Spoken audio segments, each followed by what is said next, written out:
안녕하세요. 이현정입니다. 오늘 이번 시간에는 직업기초능력, 정보능력, 실전 문제를 좀 같이 풀어보도록 하겠습니다. 문제의 양이 많지 않고 또 이제 정보능력 파트는 공기업에서 그렇게 출제 빈도가 높지 않은 파트이긴 합니다. 하지만 그렇다고 해서 너무 이제 무시하면 꼭 맞춰야 되는 문제를 틀릴 수도 있으니까요. 그런 부분들을 여러분들이 꼭 체크해 두셔서 혹시라도 이제 정보 능력이 시험 범위에 포함되어 있다면 최소한 저희 교재에 있는 정도는 숙지하고 가셔야 되지 않을까 싶어요. 그리고 이제 정보 능력에 대한 부분들은요, 빈출되는 유형들이 꼭 있어요. 내용상 그런 것들이 있으니까 그런 거 위주로 체크해 두신다면 적어도 꼭 맞춰야 되는 문제를 틀리는 그런 일은 없을 거라고 생각을 합니다. 자, 그래서 문제를 우선 보도록 하겠습니다. 자, 실전 문제 보면 1번 보면 컴퓨터 바이러스를 예방하는 방법으로 옳은 것이라고 했어요. 사실 이런 것들은 뭐 상식 그냥 도덕 문제 같은 거죠. 읽어보면 그냥 어렵지 않게 그냥 맞출 수 있는 문제들이 있고 실제로 이제 이런 문제들이 나오기도 합니다. 그래서 여러분들이 우선은 이런 문제들은 절대 틀리지 않도록 해줘야 되기 때문에 그래도 이제 무슨 차이가 있느냐? 아예 처음 보는 거랑 좀 내용을 어느 정도 알고 가는 거랑 조금 문제 푸는 속도에서 살짝 차이가 나요. 그러니까 좀 익숙한 지문이나 문장을 읽는 거랑 좀 생소한 문장을 읽고 이게 옳은 건가 옳지 않은 건가 판단하는 것은 좀 차이가 생길 수밖에 없겠죠. 그래서 그런 부분들은 여러분들이 생각을 하셔가지고 조금이나마 좀 익숙한 어휘, 단어들 이런 것들을 체크해 두셔야 되니까요. 그 NCS 홈페이지에 있는 모듈을 다 읽고 갈 시간이 없다면 저희 교재에 있는 거 간단하게 요약된 거 정리해 보시고 가면 괜찮을 것 같습니다. 그래서 1번 문제 컴퓨터 바이러스를 예방하는 방법으로 옳은 것을 골라라 라고 돼 있는데요. 백신 프로그램을 설치하고 자주 업데이트한다. 너무 이제 상식적인 내용이잖아요. 이게 옳다는 거 당연히 알 수 있을 거고요. 전자우편은 안전함으로 바로 열어서 확인한다. 이거 안 된다는 거 알죠? 요새 이제 전자우편 바로 열면 거기에 뭐 이상한 스미싱 프로그램이나 이런 것들이 깔려 있어서 안 된다는 거 확인할 수 있습니다.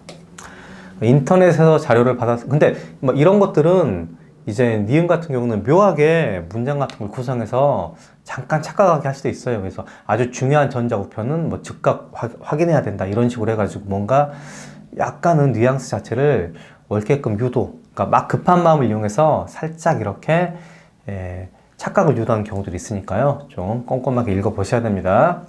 인터넷에서 자료를 받았을 때는 바이러스를 검사에 사용한다. 당연하죠. 바이러스를 검사해야 되죠. 좋은 자료가 많은 폴더는 정보 공유를 위해 무조건 공유한다. 이런 것들은 옳지 않습니다. 그래서 이런 식으로 간단하게 풀 수 있어요. 그래서 정보 능력 파트를 보면요. 대부분은 이렇게 상식적인 수준, 정보 상식이라고 될까요? 그래서 첫 번째 유형은 바로 이렇게 정보 상식, 그죠? 정보 상식. 정보 상식인데요. 이게 좀 두 가지로 또 나눠요. 두 가지로. 그래서 어떤 거냐면, 진짜 이렇게, 특히 배경식이 없어도 어느 정도 이렇게 진짜, 상식, 일반 상식, 그죠? 일반적인 상식이 있고요. 약간은 이제 어떻게 돼요? 암기를 해둬야 되는 상식이 있어요. 그죠? 그래서 어느 정도는 이제, 어떤 기술, 정보 기술이라든가, 새롭게 대두되는 정보 기술 같은 거, 이런 것들, 이름 같은 거는요, 이제 여러분들이 암기를 해야 좀 지식적인 부분이죠. 그래서 이 지식에 대한 걸 좀 요구하는 내용들이 있기 때문에요. 이런 것들은 이제 조금 알고 가셔야 됩니다. 근데 이 부분의 출제 좀 비중이 좀 애매해요. 왜냐면 이제 모듈에서 소개하고 있는 어떤 정보 상식이 있을 거 아니에요. 모듈에서 이제 이런 기술은 뭐야, 핀테크 기술은 뭐야, 케미 뭐야, 이런 것들 막 주어지는데 그거 이외에도 좀 알아야 되느냐, 이게 좀 이제 문제가 될 수 있어요. 그래서 제 생각은 그렇습니다. 일단은 여기에 대한 출제자들이 좀 최소한 모듈을 참고해서 내기 때문에요. 너무 겉도는 문제를 내지는 않아요. 하지만 이제 아주 주관적인 거고 어떤 출제 기준 자체가 명확지 않기 때문에 그 이외의 것을 배제할 수는 없습니다. 그렇다면 여러분이 어떻게 해야 되느냐? 그렇다고 남은 것들을 다 공부할 수는 없잖아요.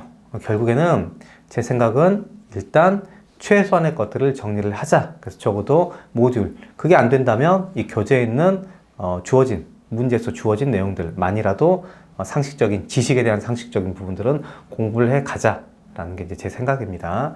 그거는 틀리지 않아야 되잖아요. 그걸 바탕으로 해서 여러분들이 조금 여유가 있거나 관심 있으면 좀 다른 이제 정보 상식 기술이나 최근에 대두되는 새로운 기술 같은 것들도 조금 이렇게 공부해 두신다면 여러 가지 측면에서 이제 좀 도움 될 수도 있고요.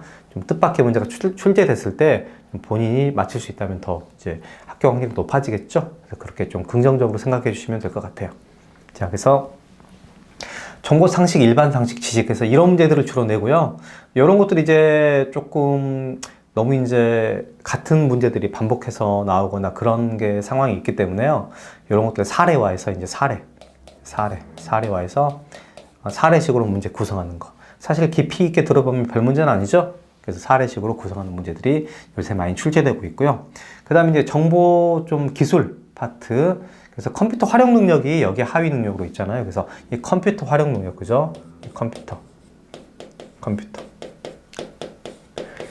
활용 능력에 대한 것은 이제 크게 보면 인터넷이나 이런 것들에 대한 어떤 활용 기술, 그 다음에 활용 능력, 이런 것들이 자주 출제되고요. 그 다음에 꼭 출제되는 게 있죠. 거의 출제되는 게 이 파트에서 이제 출제되면 그 엑셀, 컴퓨터 프로그램 중에서도 스프레드시트, 엑셀에 대한 출제 빈도가 굉장히 높기 때문에 적어도 그 부분은 꼭 체크해 나가야 된다. 그래서 이 정보 상식 부분, 그다음에 컴퓨터 활용 부분 중에 이제 인터넷이나 그런 활용, 그다음에 엑셀은 출제 빈도가 높기 때문에 아예 다른 한 파트로 이렇게 여러분들이 생각해 두시면 될 것 같습니다. 그래서 그런다고 또 엑셀을 다 공부해 둘 수는 없잖아요. 그래서 여러분들이 그 시중에 있는 이런 그 NCS 기출문제 엑셀 문제를 좀 살펴보면요, 좀 자주 나오는 함수 같은 게 있어요. 그러니까 그거 위주로 좀 그 정도 미니멈으로 공부를 해주자 이 말입니다. 그렇다고 해서 뭐 본격적으로 공부해 둘 수는 없잖아요. 자, 그래서 이제 계속 이어서 보도록 하겠습니다. 개인정보 유출을 방지하기 위한 방법이 아닌 것은 뭐 이런 것도 여러분들이 이건 그냥 상식적으로 할 수 있는 거잖아요. 그죠? 비밀번호는 기억하기 쉬운 전화번호 사용하라. 당연히 아니잖아요. 이런 것들은 이제 그냥 아주 그냥 우리들이 일반적으로 가질 수 있는 상식이기 때문에요. 충분히 여러분들이 맞출 수 있고요. 자, 이제 이런 것들이 이제 어떤 정보 기술 그런 것들에 대한 어떤 지식에 대한 걸 물어보기 때문에 전혀 지식이 없이 가면 어때요? 좀 틀릴 가능성이 커요. 뭐 여기 있는 것은 그래도 어때요? 문제에서 좀 유추할 수 있는 것들이 있죠. 뭐 이렇게 구름 저 너머에 있는 것과 같은 이런 표현들이 있어서 클라우드가 이제 구름을 의미하는 거기 때문에 뭉게구름을 의미하잖아요. 그래서 이런 게 아닐까라고 유추할 수 있어서 푸는 수는 있는데요. 만약 이런 말이 없었다고 해봐요. 없었다고 하면 이것도 이제 쉬운 문제는 아니에요. 왜냐하면 이제 요새 여러분들이 클라우드를 많이 사용하죠. 그죠? 뭐 이제 인터넷상에는 저장소 이런 기능들을 클라우드라고 하는데, 클라우딩 기법 이런 거라고 하는데, 또 그거에 대해서 관심이 없는 분들은 알 수가 없어요. 그 내용을. 그래서 또 어떤 분들은 이제 메신저나 전자우편에 대해서 SNS 이런 것들에 대해서 뭐 그게 그거 아니야? 비슷한 거 아니야? 왜냐하면 요새는 약간 혼합돼서 나오기도 하죠. 그래서 그런 것들에 대해서 혼동되기도 하니까요. 이런 것들은 이제 약간의 지식을 요구하기 때문에 여러분들이 좀 저희 교재에 정리된 내용, 또 이 문제 해설에 있는 내용 참고하셔가지고요. 그런 것들은 꼭 이렇게 따로 좀 정리를 해 두시길 바랍니다. 그래서 이런 것들은 이제 암기 싸움이죠. 최소한의 것들은 외우고 가셔야 됩니다. 그래서 아무튼 인터넷을 통해 제공되는 서버 활용해서 정보를 보관하는 기술, 이런 것들은 이제 클라우드 컴퓨터, 클라우딩 기법 이런 식으로 이야기하니까요. 여기서 이런 것들 좀 체크해 보시고 나머지 내용들도 해설지 내용 보고 좀 더 예를 들어서 메신저, SNS 어떻게 다른 거야? 좀 헷갈려 하시는 분들이 있어요, 분명히. 그런 것들 꼭 정리해 두시길 바랍니다.